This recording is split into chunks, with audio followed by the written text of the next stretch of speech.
Hello students, welcome back to my channel. Assessment for learning का जो unit second है हमारा असेसमेंट टूल्स, उसका मोस्ट इम्पॉर्टेंट टॉपिक है construction of an achievement test. ये question हर साल रिपीट होता है, आज हम वो डिस्कस करेंगे। सबसे पहले हम इसका कंसेप्ट क्लियर करेंगे कि अचीवमेंट टेस्ट क्या होता है। अचीवमेंट टेस्ट जो होता है उससे हम मेंटल एबिलिटीज़ को मेज़र कर सकते हैं कि बच्चे ने जो भी हम उसको चाहते थे उसने कितना सीखा at the end of the session, या इसको हम फॉर्मेटिव असेसमेंट में भी यूज़ कर सकते हैं। इसके जो मेन गोल्स होते हैं अचीवमेंट टेस्ट के, वो होते हैं सिलेक्शन, डायग्नोसिस। अब जो सिलेक्शन होता है वो एबिलिटी टेस्टिंग पे हम यूज़ कर सकते हैं, और डायग्नोसिस जो होता है इंडिविजुअल और इंस्टीट्यूशन लेवल दोनों पे यूज़ होता है। जैसे CGPA हो गया, GPA हो गया, यानी ग्रेड पॉइंट एवरेज। और फिर आती है अकाउंटेबिलिटी। अब जो टेस्ट है हमारा वो कितना रिलायबल है, कितना वैलिड है, और वो नॉर्म्स को सेटिस्फाई करता है या नहीं करता है। यानी गोल ऑफ अचीवमेंट टेस्टिंग क्या है, अकाउंटेबिलिटी भी है। अब आती है बात इसके मीनिंग और डेफिनेशन के, यानी meaning and definition of achievement test. जो अचीवमेंट टेस्ट होते हैं ये हमारी नॉलेज, एबिलिटीज़ और स्किल्स को एसेस करते हैं, यानी इनका असेसमेंट करते हैं। अगर एक्सपेरिमेंटल लेवल पे बात की जाए तो कितना हमने नॉलेज का एक्विजिशन किया है, कितनी लर्निंग हुई है, या फिर हमने वापस नॉलेज रिप्रेजेंटेशन कितना किया है, ये मेज़र करते हैं। अब डेफिनेशंस आती हैं अकॉर्डिंग टू वॉटर्स। जो अचीवमेंट टेस्ट होते हैं वो बहुत ही यूज़फुल एड्स हैं in diagnosing the student specific learning needs, कि स्टूडेंट की क्या स्पेसिफिक लर्निंग नीड्स हैं, वो उनको आइडेंटिफाई करता है। स्टूडेंट की स्ट्रेंथ्स और वीकनेसेस को हम आइडेंटिफाई कर सकते हैं अचीवमेंट टेस्ट के थ्रू। एक डेफिनेशन और आती है according to Super, an achievement test और proficiency test is used to ascertain what and how much has been learnt और how well a task can perform. यानी कि कितना ज़्यादा लर्निंग हुई है, और क्या लर्निंग हुई है, और कितनी लर्निंग हुई है, और कौन कितने अच्छे तरीके से उस टास्क को परफॉर्म कर पा रहा है। जो भी हम उसका लर्निंग आउटकम चाहते थे वो फुलफिल हुआ है या नहीं हुआ है। अब अकॉर्डिंग टू NM डाउनी एक और डेफिनेशन आती है अचीवमेंट टेस्ट की, any test that measures the attainments or accomplishments of an individual after period of training or learning is called achievement test. It helps to promote the student to next class. इसका मतलब है कि जो कोई भी test जो कि हमारे accomplishments और attainments को, जो कि एक इंडिविजुअल ने किए हैं accomplishment और अटेनमेंट, एक पीरियड ऑफ ट्रेनिंग के बाद, तो वो होता है अचीवमेंट टेस्ट। यानी उसका कितना अचीवमेंट रहा है आफ्टर ट्रेनिंग और लर्निंग, और इससे हम स्टूडेंट को नेक्स्ट क्लास में भी प्रमोट कर सकते हैं। अब अचीवमेंट जो टेस्ट्स होते हैं ये 2 टाइप्स के होते हैं, स्टैंडर्डाइज्ड और नॉन स्टैंडर्डाइज्ड। अब स्टैंडर्डाइज्ड टेस्ट्स वो होते हैं जो प्रोफेशनल एजेंसीज के द्वारा क्रिएट किए जाते हैं, और ये सेम मटेरियल्स और एडमिनिस्ट्रेशन प्रोसीजर्स सारे स्टूडेंट्स के लिए अप्लाई किए जाते हैं। और नॉन स्टैंडर्डाइज्ड होते हैं जिसके अंदर असेसमेंट मटेरियल्स जो हैं वो स्टूडेंट बेस्ड डाटा के आधार पे होते हैं। यानी पहले डाटा कलेक्ट किया जाएगा, उसके बाद हर एक स्टूडेंट की जो फंक्शनिंग है वो मापी जाएगी। और जो मेन पर्पस है हमारा अचीवमेंट टेस्ट का वो है कि हम इंटेलेक्चुअल कॉम्पिटेंस कितनी है ह्यूमन बींग्स में वो माप सकें। और बहुत सारे पर्सन्स जो हैं अचीवमेंट टेस्ट्स का यूज़ करते हैं, different people use it in different ways. Teachers जो हैं अचीवमेंट टेस्ट्स को यूज़ करते हैं to measure the attainment of their students, कि स्टूडेंट्स ने कितना सीखा at the end of the session या at the end of the unit. और एम्प्लॉयर्स कैसे यूज़ करते हैं अचीवमेंट टेस्ट का, कि जो प्रोस्पेक्टिव एम्प्लॉयज़ हैं उनका कॉम्पिटेंस कितना है, वो जो भी वो चाहते हैं उनसे अपने एम्प्लॉय से वो फुलफ़िल कर पाएंगे या नहीं कर पाएंगे, यानी कॉम्पिटिटिव स्पिरिट कितनी है। जो वो चाहते हैं उनको हायर करना, वो उनको फुलफ़िल करता है या नहीं करता उनके क्राइटेरिया को। अब प्रोफेशनल एसोसिएशंस जो होते हैं वो अचीवमेंट टेस्ट्स को, जो हमारे अनक्वालिफाइड एप्लीकेंट्स हैं उनको एक्सक्लूड कर देते हैं और प्रैक्टिस ऑफ द प्रोफेशन, यानी हम उनको भी अलग करने में मदद करते हैं प्रोफेशनल एसोसिएशंस की अचीवमेंट टेस्ट्स। अब कुछ स्टेप्स हैं construction of an achievement test. ये मोस्ट इम्पॉर्टेंट क्वेश्चन है। Steps for construction of an achievement test. सबसे पहला स्टेप आता है हमारा प्लानिंग ऑफ द टेस्ट। सबसे पहले हम किसी भी चीज़ की स्टार्टिंग में उसकी प्लानिंग करते हैं। एज इट इज़ यहाँ पे हमारा फर्स्ट स्टेप है प्लानिंग ऑफ द टेस्ट। इसके दो सब पार्ट हैं, यानी डिज़ाइनिंग ऑफ द टेस्ट और फिर है प्रिपरेशन ऑफ ब्लूप्रिंट। जैसा कि हमने बीएड की फाइल्स में बनाए होंगे, यूनिट टेस्ट का पेपर, एनुअल एग्ज़ाम का पेपर और हाफ ईयरली का पेपर, सेम वैसे ही हम यहाँ पे अचीवमेंट टेस्ट की कंस्ट्रक्शंस के स्टेप्स पढ़ रहे हैं। यानी हम पहले प्लानिंग करेंगे, डिज़ाइनिंग करेंगे कि कितने मार्क्स हम उसको एक क्वेश्चन को देंगे, यानी पूरा हम ब्लूप्रिंट प्रिपेयर करेंगे। फिर सेकंड हमारा स्टेप आता है प्रिपेयरिंग प्रीलिमिनरी ड्राफ्ट। अब पहले हम आइटम राइटिंग करेंगे, फिर एडिटिंग करेंगे, यानी अगर कोई हमारा जो क्वेश्चन है जो नहीं सही है, हमारी ग्रामेटिकल मिस्टेक है या कुछ भी है, उसकी एडिटिंग वगैरह करेंगे। फिर प्री ट्राई आउट करेंगे। देन थर्ड स्टेप आता है ट्राई आउट। फिर आता है आइटम एनालिसिस। फिफ्थ स्टेप है हमारा preparing the final draft. Sixth आता है establishment of reliability, validity and norms, यानी टेस्ट जो हमारा बना है वो कितना रिलायबल है, कितना वैलिड है और नॉर्म्स को फुलफ़िल करता है या नहीं करता है। अब हम इन सभी स्टेप्स को डिटेल में जानेंगे। फर्स्ट हमारा स्टेप था planning of the test. Planning जो है हमारी अचीवमेंट टेस्ट की, वो हम दो स्टेप्स के थ्रू करते हैं। पहले हम डिज़ाइनिंग करेंगे, देन हम प्रिपरेशन ऑफ ब्लूप्रिंट करेंगे। अब जो डिज़ाइनिंग है वो मोस्ट इम्पॉर्टेंट स्टेप है in the building of the test. जो डिज़ाइनर है वो बहुत ज़्यादा केयरफुल होना चाहिए about planning and making test successful, यानी वो केयरफुल प्लानिंग करेगा पहले, ताकि जो हमारा टेस्ट है वो सक्सेसफुल हो। और उसको कुछ पॉइंट्स भी हैं जो माइंड में रखने हैं, जैसे कि what type of questions are used, कैसे टाइप के क्वेश्चंस उसे यूज़ करने हैं।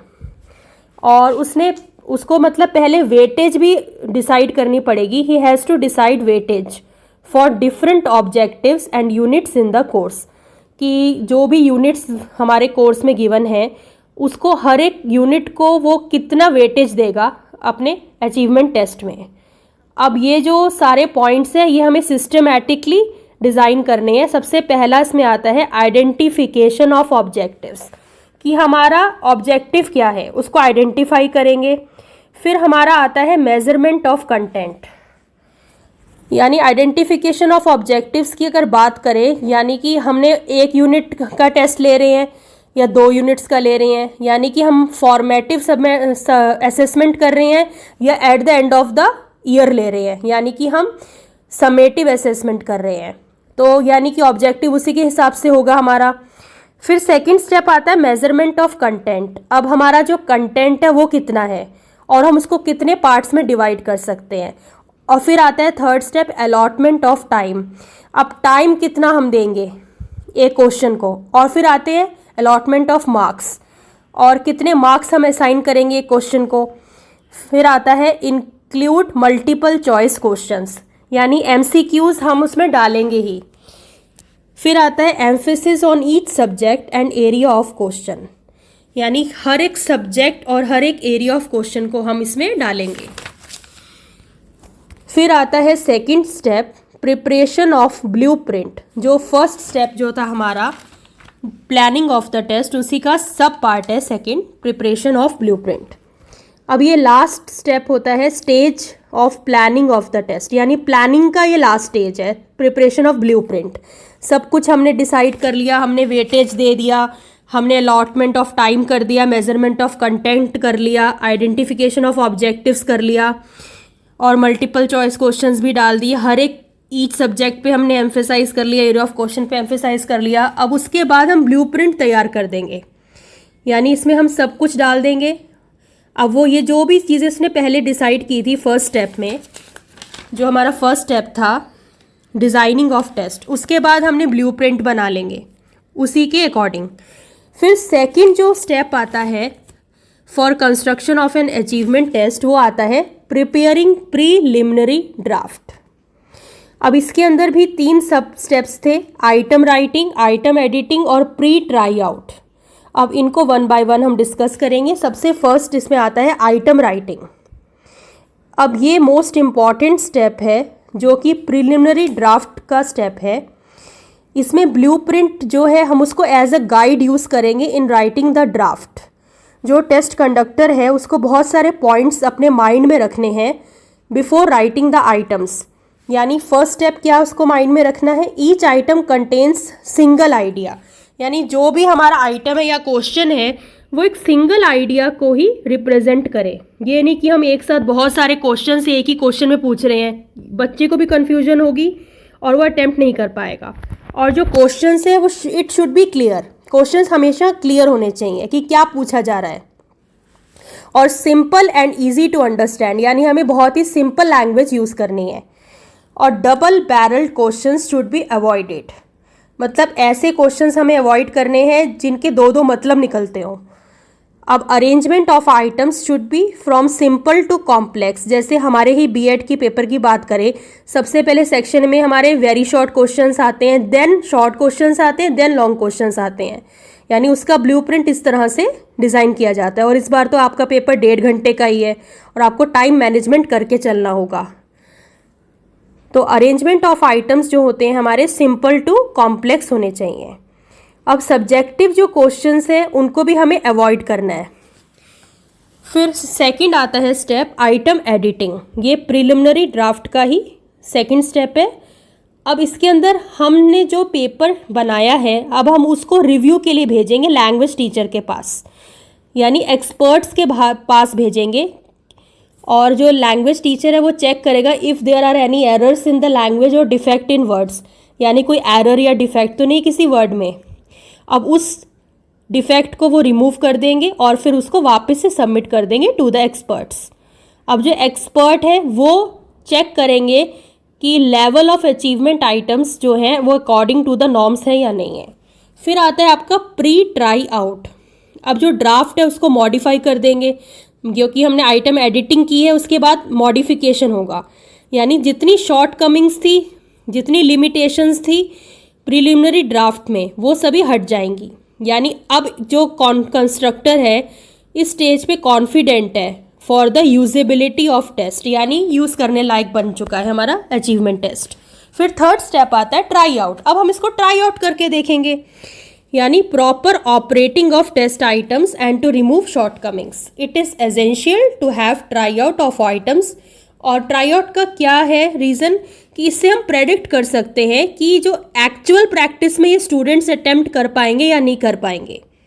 अब ट्राई आउट स्टेज पे क्या है, टेस्ट जो है उसको टाइम्ड हम करेंगे that nearly 90% of the sample should be able to attempt all the items of the test, यानी 90% बच्चा उसे अटेम्प्ट कर पाए।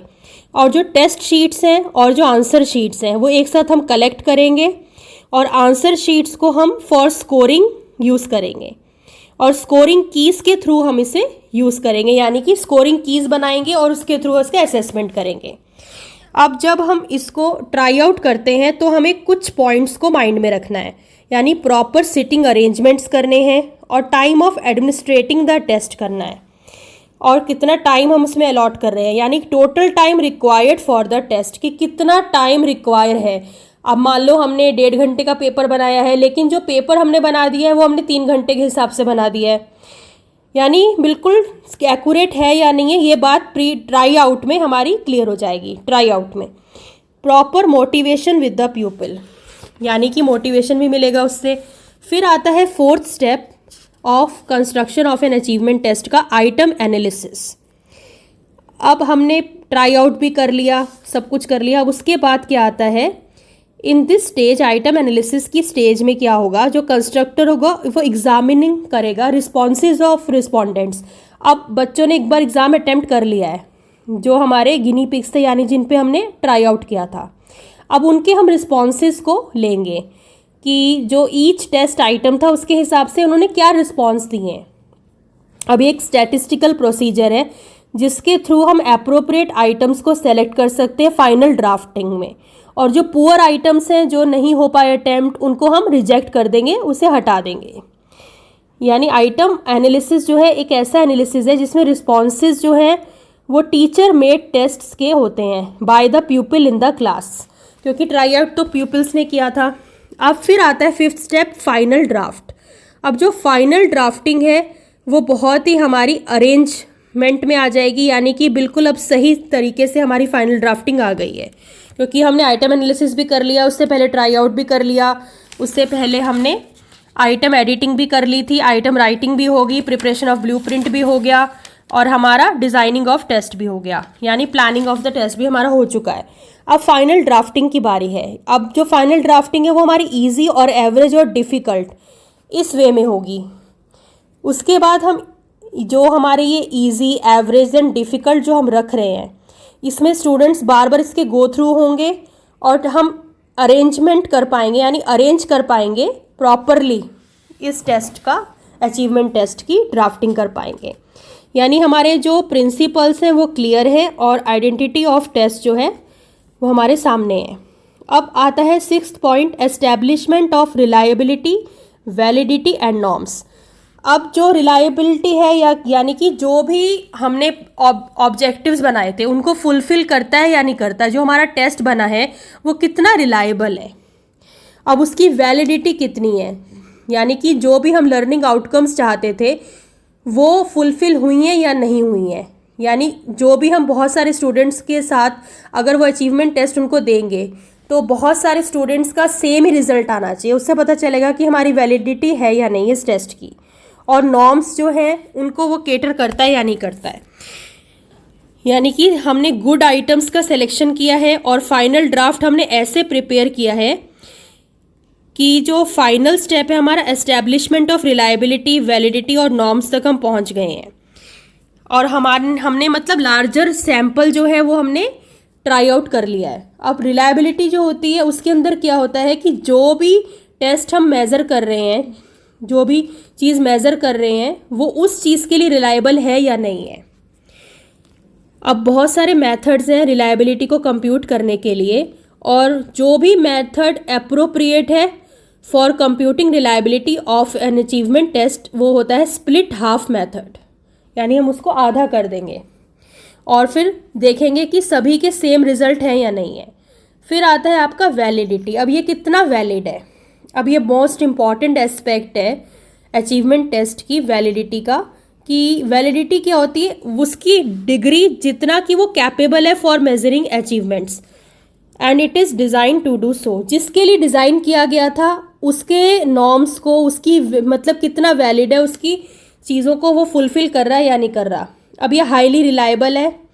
और वैलिडिटी हम इसमें 4 मेथड से हम ट्राई करेंगे, चेक करेंगे। Face validity, content validity, concurrent validity और प्रेडिक्टिव वैलिडिटी। जो प्रेडिक्टिव वैलिडिटी है उसका बेस्ट एग्जांपल हो सकता है जीपीए, ग्रेड पॉइंट एवरेज। फिर आता है आपका नॉर्म्स। अब नॉर्म्स जो है जो सैम्पल पॉपुलेशन पे हमने किया था, जो पर्टिकुलर ग्रुप ऑफ पर्सन्स पे हमने अचीव किया था टेस्ट, अब वो बहुत सारे जो ग्रेड नॉर्म्स हैं, एज नॉर्म्स हैं, यानी कि एज को जो क्राइटेरिया उसको फुलफिल करता है कि नहीं करता, जो ग्रेड है नॉर्म्स उसको करता है कि नहीं करता, और परसेंटाइल नॉर्म्स को करता है कि नहीं करता, और स्टैंडर्ड स्कोर्स को करता है या नहीं करता है।